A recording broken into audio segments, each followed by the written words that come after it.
गायिका स्वरलता मंगेशकर त्या 2022 साली आपल्यातून गेल्या आणि त्यांच्या ताकदीच्या त्यांच्या भगिनी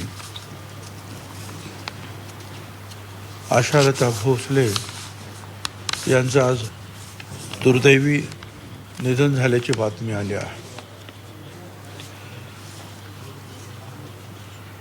जवळजवळ 12,000 पेक्षा जास्त गाणी जी आहेत त्यांनी गायलेली आहेत आणि ती सुद्धा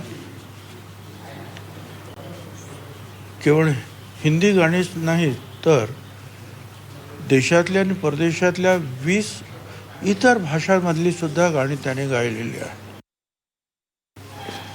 गायिका स्वरलता मंगेशकर राजकीय नेते मंडळींसह कलाकार मंडळींसह प्रत्येक मान्यवरांकडून शोकभावना व्यक्त केल्या जात आहेत. महाराष्ट्राचा सूर हरपलेला आहे. ज्येष्ठ गायिका आशाताई भोसले यांचं निधन झालेलं आहे. वयाच्या 92व्या वर्षी त्यांनी अखेरचा श्वास घेतलेला आहे. तर हे फक्त देशाचं नाही तर संपूर्ण विश्वाचं नुकसान झालेलं आहे, कारण जगभरात सर्वाधिक गाण्यांच्या रेकॉर्डिंग्स या आशाताईंच्याच नावावर आहेत आणि त्यांच्या जाण्यामुळे संपूर्ण विश्वामध्ये एक मोठी पोकळी निर्माण झालेली आहे. आयुष्यभर त्यांनी संगीताची सेवा केली.